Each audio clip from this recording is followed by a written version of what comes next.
আসসালামু আলাইকুম, সবাইকে জুম্মা মুবারক। সবাই কেমন আছেন? তো বেশিরভাগ পরিবারেই কিন্তু জুম্মার দিলে মাংস ভাত খায়। তো আজকে আমিও মাংস রান্না করব। তো আজকে রান্না করব কালাভুনা। তো কালাভুনা কার কার পছন্দ অবশ্যই কিন্তু কমেন্টে জানিয়ে দিবেন। তো কালাভুনা রান্না করার জন্য মুরগিটা সুন্দর করে কুটে বেছে ধুয়ে নিয়ে এখন পরিষ্কার করে নিয়ে পানিতে ছেঁকে দিয়েছিলাম। এখন 1 মুঠ পেঁয়াজ আর বেশি করে লেবুর রস দিবেন। মুরগির মাংসের গন্ধটা না লাগে, খেতেও কিন্তু অনেক মজা লাগে এই কালাভুনাটার সাথে লেবুটা দিলে।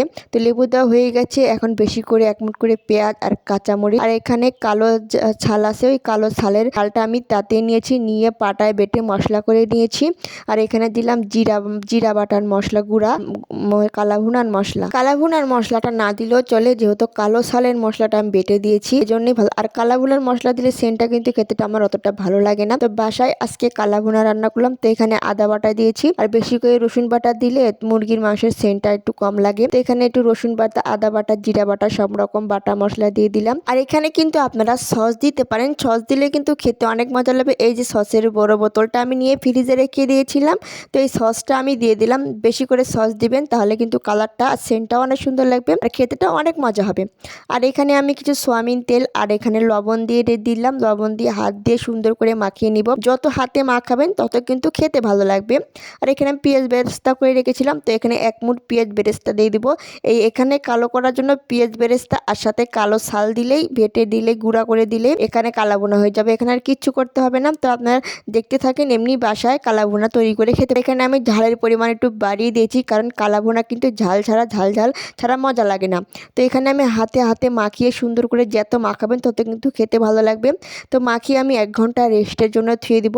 দেখছেন মাখানোটা হয়ে গেছে। মাখানোটা দেখতেই কিন্তু খেতে ইচ্ছে করতেছে, তাই না পুরা? অবশ্যই আমার বাড়িতে চলে আসবেন, সবাইকে দাওয়াত রইল। ইনশাল্লাহ সবাইকে খাওয়াতে পারবো। তো মশলাটা সুন্দর করে মাখিয়ে নিলাম। আর এখানে কয়রা গরম হয়ে গেছে, তো তেলটা দিয়ে দিলাম। তেল গরম হয়ে গেলে এখন কালাভুনাটা, মাখানো যে কালাভুনার মাংসটা দিয়ে দিব। আস্তে আস্তে ঢেলে দেবো, যাতে তেল ছিটকে শরীরে না পড়ে। পড়লে কিন্তু অনেক ফোসকা পড়ে যায়। আর আমি যতবারই রান্না করতে যাই, তখনই কিন্তু আমার হাতে ফোসকা লাগে বা হাতে তেল পড়ে, মানে যখন কোনো দুর্ঘটনা হয়ে যায়। তো আজকেও কিন্তু হয়েছিল। তো কালাভুনাটা তেলে দিয়ে সুন্দর করে নেড়ে নেব। নেড়ে টেড়া হয়ে গেলে হালকা একটু পানি দিবেন। ওই পানিতেই কিন্তু মাংসের যে পানি, ওই পানিতেই কিন্তু কালাভুনাটা করতে হবে। আর এক্সট্রা পানি দিলে কিন্তু বেশি ঝোল হয়ে যাবে আর শুকাতে কিন্তু অনেক কষ্ট হয়ে যাবে। তো এখানে মশলাটা হয়ে গেলে এখানে আমি কিছু আদা মশলা দিয়ে দিলাম কষানোর পর। তো কষানো হয়ে গেলে এখন হালকা একটু পানি দিয়ে দেবো। পানি দিয়ে আবার একটু নেড়ে চেড়ে ভালো করে কষিয়ে নিয়ে সুন্দর করে নামিয়ে নিলাম। দেখেন আমার কালাভুনাটা মাশাল্লাহ কত সুন্দর হয়েছে, খেতেও কিন্তু অনেক সুন্দর হয়েছিল আর দেখতে মাশাল্লাহ অনেক সুন্দর লাগতেছে।